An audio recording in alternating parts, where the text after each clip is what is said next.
Oke, saya senang banget nih Bang Rustam sudah berapi-api untuk membuka siapa saja yang membuat ijazah ini. Tapi saya tahu motif pembuatan ijazah ini. Ternyata ada seseorang yang mengaku ke saya, dia tahu betul motif pembuatan ijazah ini. Saya sudah tahu motifnya. Apa tuh motifnya? Nah, Spill dong, spill. jadi kenapa ijazah ini tidak ditemukan di KPUD Surakarta? 2005 dan 2010 katanya hilang. Katanya hilang, tapi kita tidak bisa menerima jawaban hilang itu. Nah, 2012 ada sebuah motif di sebuah partai besar ya yang ternyata memaksa untuk mencalonkan Joko Widodo. Terpaksa dicalonkanlah Joko Widodo. Lalu karena Joko Widodo ini masih belum melengkapi katakan dokumen-dokumennya, Persyaratan. Hamin sekian, berapa hari lagi nih harus dilengkapi dokumen itu, belum lengkap. Jadi motif-motifnya itu seperti itu. Nah, ini pasar. pasar pramuka. Nah, ini biasa saja. Dan ada seorang oknum lah ya, saya bilang oknum dari partai politik yang memang kerjaannya bolak-balik ke pasar pramuka. Tidak usah saya buka di sini, kita buka di persidangan ya. Kita buka di persidangan. Benarkah ada oknum partai politik yang kerjanya bolak-balik ke pasar pramuka? Karena banyak sekali calon legislatif, calon bupati, calon wali kota, calon apapun yang butuh tidak ijazah. lengkap dokumennya. Saya tidak bilang ijazah. Tidak hanya ijazah, banyak.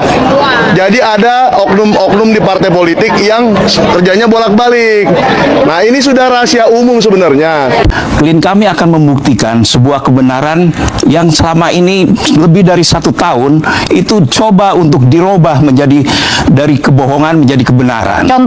Contohnya adalah kami tidak mendapatkan adanya ijazah asli di dalam daftar bukti yang ada. Itu hanya fotokopi.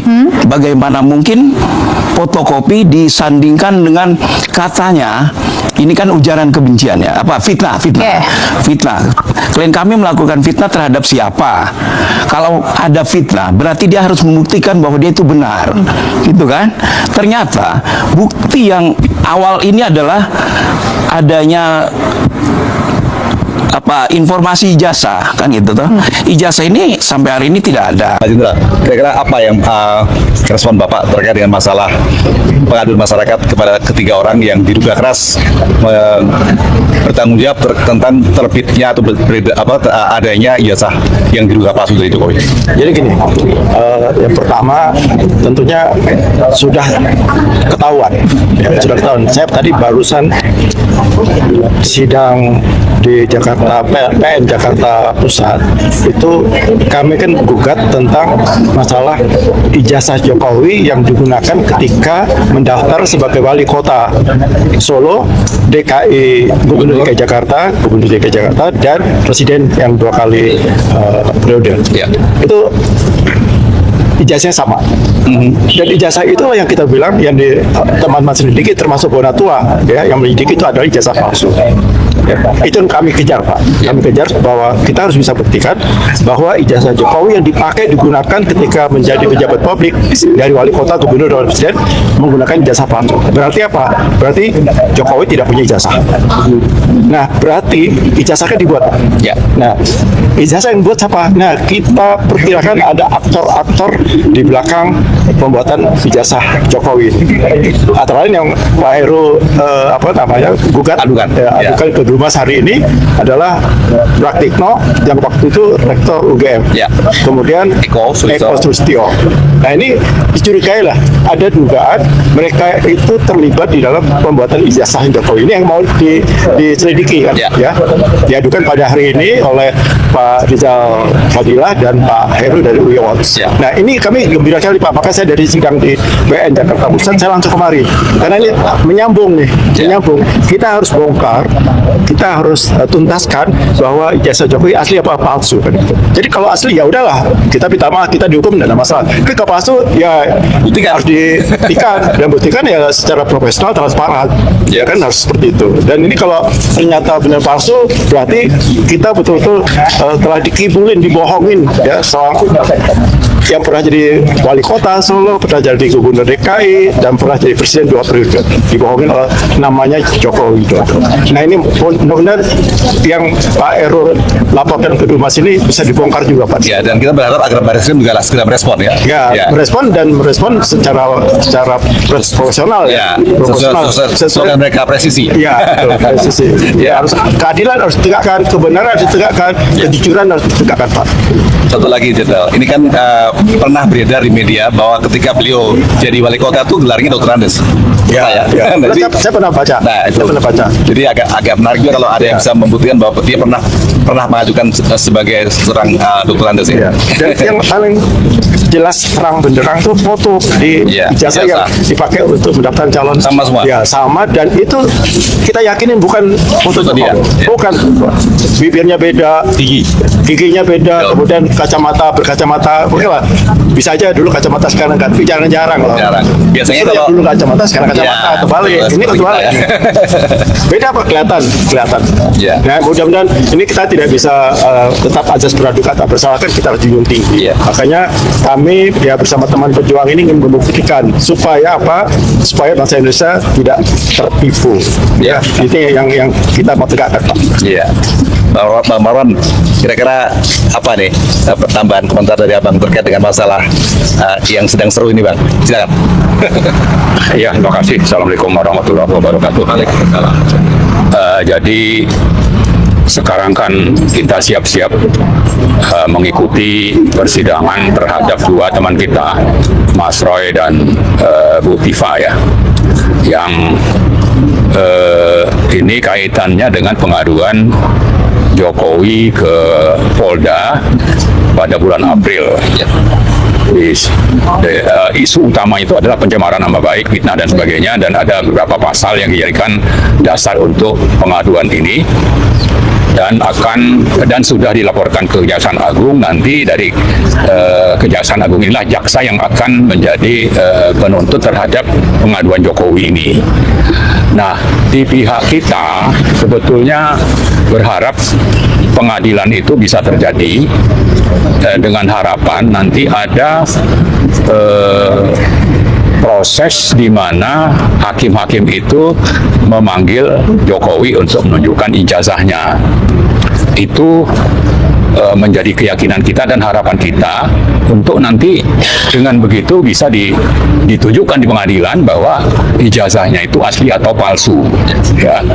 Masalahnya pengaduan Jokowi ke Polda ini itu isunya adalah masalah pencemaran nama baik, yang fokus dari hakim bisa saja tidak kemana-mana, cuma di situ isunya, sehingga proses pembuktian oleh hakim di pengadilan itu tidak terjadi gitu, pembuktian ijazah yang ada untuk menunjukkan bahwa mereka ini sudah mencemarkan nama baik Jokowi.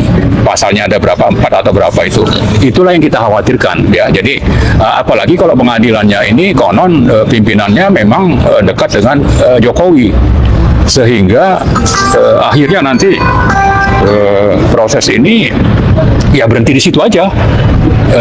Bisa nanti ujungnya bahwa terbukti mereka melakukan pencemaran nama baik atau juga fitnah ya.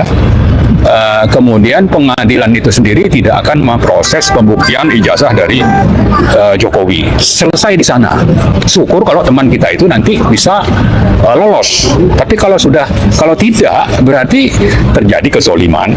Ya, halo teman-teman, kembali lagi bersama saya di channel ini. Kita sudah menyaksikan cuplikan video yang sangat menarik.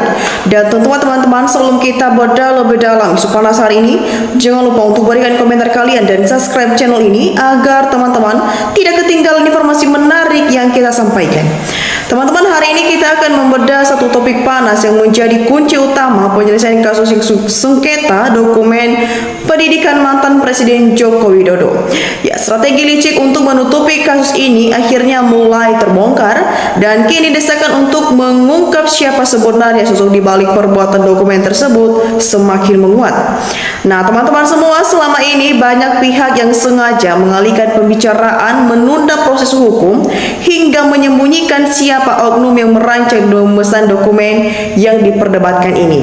Namun, sekarang tabir itu mulai terbuka. Mari kita bedah satu persatu strategi yang digunakan untuk menutupi kebenaran ini. Yang pertama, teman-teman, adanya pengalihan isu. Nah, setiap kali ada tuntutan untuk menyebutkan siapa pembuat dokumen tersebut, pihak tertentu justru menuduh lawan melakukan fitnah agar perhatian publik beralih. Yang kedua, teman-teman, adanya penundaan berlarut-larut yang mulai dari alasan dokumen sedang dipelajari, saksi tidak hadir, hingga arsip yang katanya dipindahkan. Semua dipakai agar proses hukum terhambat. Selanjutnya, teman-teman, yang menjadi poin ketiga, adanya penyembunyian bukti. Nah, bukti pesanan, bukti pembayaran, hingga contoh hasil cetakan disembunyikan dengan alasan rahasia. Bahkan pihak universitas beralasan tidak tahu siapa yang membuat duplikatnya, padahal ada tanda tangan dan nomor referensi yang jelas dan bisa dilacak. Yang menjadi poin terakhir, teman-teman, adanya tekanan terhadap saksi, ya, di mana saksi-saksi yang mengetahui proses pembuatan diduga ditekan agar diam, dipindahkan tugasnya, atau diancam agar tidak berani bicara di persidangan. Ya, teman-teman, pernyataannya mengapa kita harus tahu siapa yang membuatnya? Karena, teman-teman, sosok pembuatan ini yang memegang kunci untuk membongkar seluruh skenario. Kita perlu tahu, teman-teman, siapa yang memesan, di mana tempat pembuatannya, dan apakah dokumen tersebut memiliki izin resmi negara atau dibuat tanpa acuan asli. Ya, teman-teman, berdasarkan bukti yang dikumpulkan oleh tim hukum dan pengamat, mulai dari ciri khas cetakan hingga jenis kertas, hingga tanda tangan ditemukan, jejaknya mengarah pada pihak ketiga, di mana, teman-teman, sosok ini dikenal sebagai ahli pembuat dokumen yang tampilnya sangat mirip dengan asli. Ya, teman-teman, diduga juga bekerja sama dengan orang dalam yang memiliki akses, di mana dokumen ini disebut-sebut dipesan secara khusus setelah dokumen asli dinyatakan hilang, ya, agar cocok dengan kebutuhan administrasi saat itu. Ya, teman-teman semua, dalam sidang gugatan di Pengadilan Negeri Surakarta, ya, di mana terkait soal ijazah yang digunakan sejak mendaftar di Wali Kota Solo, Gubernur DKI hingga Presiden 2 periode, ya, di mana tim pejuang keadilan terus mengejar pembuktian ini. Ya, teman-teman, kita ingin segalanya dibongkar secara profesional, transparan, dan presisi demi menegakkan kejujuran agar bangsa Indonesia tidak dikebuli. Ya, teman-teman semua, secara hukum berdasarkan pasal 104 KUHP dan Undang-Undang Keterbukaan Informasi Publik, masyarakat berhak mengetahui siapa yang terlibat dalam dokumen syarat jabatan publik. Ya, jika pembuatannya sah, tidak ada yang perlu ditakutkan, tapi kalau disembunyikan, itu adalah pelanggaran hukum. Ya, teman-teman, kita sebagai masyarakat harus mengawal kasus ini sampai ke akar-akarnya agar ke depan tidak ada lagi manipulasi dokumen oleh para pejabat atau pemimpin kita. Ya, teman-teman, bagaimana tanggapan kalian, sobat politik semua? Tulis pendapat kalian di kolom komentar di bawah, karena di sana kita akan berdiskusi bersama. Ya, teman-teman, kita melihat juga di kolom komentar di bawah ada banyak tanggapan dari teman-teman kita netizen, dan mari kita lihat bersama, teman-teman, bagaimana perkembangannya. Ya, teman-teman, di sini disampaikan oleh teman kita Burdiono. Di sini dia berpendapat, begitu mudahnya kata-kata hilang dari lembaga negara yang jelas hilang kemaluannya. Ya, teman-teman, disampaikan oleh teman kita kunci politik Nepalkan. Ya, di sini juga teman kita Iman Syafiri memberikan tanggapannya, sudah ketahuan bohong soal ijazah palsunya, masih saja cari pengacara andalan, lebih baik nyerat aja dan akui segala kebusukanmu, Will. Kamu negarawan harus jujur.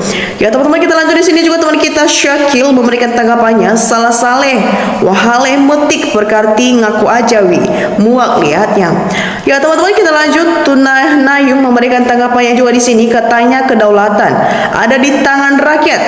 Rakyat yang mana? Kalau memang rakyat itu masih ada, segera tangkap Jokowi. Rakyat sendiri yang menghakiminya. Ya teman-teman, kita lanjut di sini juga. Teman kita Munca memberikan tanggapannya.